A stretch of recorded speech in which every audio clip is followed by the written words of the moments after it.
All right, so this recent Supreme Court decision has upended the discussion over abortion in Virginia, and we've seen lawmakers talk about a 15-week ban, a 20-week ban, or even declaring that life begins at conception. Jeff Shapiro, what are the politics of abortion in Virginia moving forward? Well, the big headline these days has been, Glenn Youngkin, Republican governor, and his utterances on abortion post Roe are increasingly viewed through the filter of his supposed presidential ambitions. So the governor is on record as favoring at minimum a 15-week ban.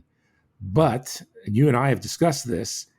He's now hinting that he would favor even tougher restrictions should the Republicans have total control of the General Assembly after the 2023 elections for House and Senate. Now, could that include a Texas-like 6-week ban? How about a prohibition on women crossing state lines to have abortions?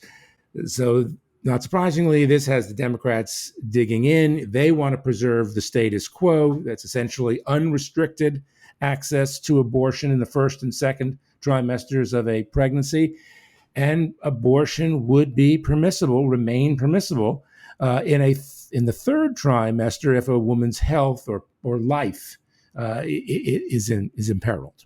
And of course, right now, this all comes down to a single vote in the Senate. There's that Richmond Democrat, Joe Morrissey. He says he favors a 20-week ban. Now, if the Republicans could get that to the floor, and if Morrissey actually supported it, that would set up a 2020 tie in the Senate.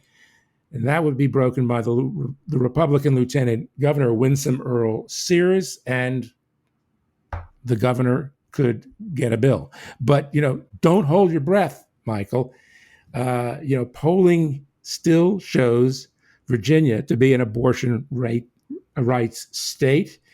And heck, even the House Republicans know this is a perilous course. Remember, they killed a 20-week bill this year, largely because they were not at all confident they could get through the Senate. So if Republicans are able to get some kind of ban on abortion, they might find themselves as having created a law that many prosecutors are unwilling to enforce. We've seen 9 prosecutors across Virginia say they will not prosecute patients who seek abortions or the doctors who perform them.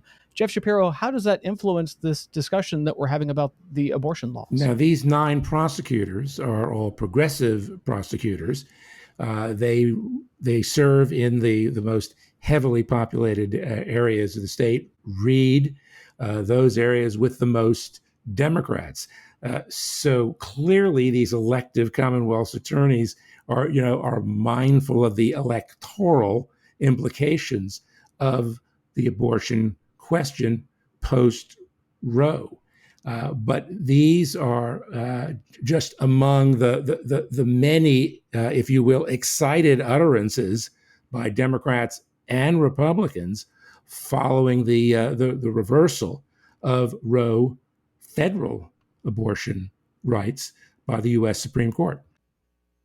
Now, this week, we've also seen some tension in terms of who is running the community college system in Virginia. The governor wants to have his influence, and Democrats in the General Assembly want to have their influence. How is this going to shake out in terms of who ends up running the community college system in Virginia? All right. Now, first of all, this is part of a larger struggle over just governance of higher education in Virginia. There is a tradition by history and law of independent governance. The terms to these oversight boards, including the Community College System Board, are staggered. That's intended to diminish the likelihood that one governor could pack a board with his people and perhaps insist that partisan or personal considerations drive policy and governance. But within the community college system, this is where this nastiest shoving match is taking place. The community college system board is dominated by Democratic appointees. They're looking for a new chancellor, for the first new chancellor in 20 years.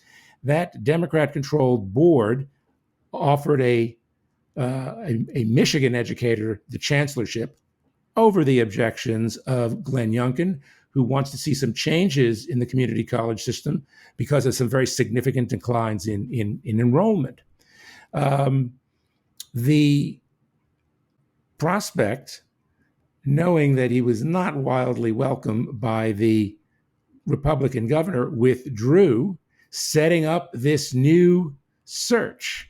What we looked to be having was a face-off with the governor, essentially threatening, not actually using those words, but threatening to replace the entire board unless he had a hand in the selection of this new chancellor. So I don't know that I'd say there's peace in the valley, but the board has agreed to include a representative of the governor's office in this search process, one who will not, however, have a vote. I guess we'll have to see how that pans out. That's all the time that we've got for this week. My name is Michael Pope, and we've been joined by Jeff Schapiro of the Richmond Times Dispatch. Talk to you next week. Have a red, white, and blue 4th.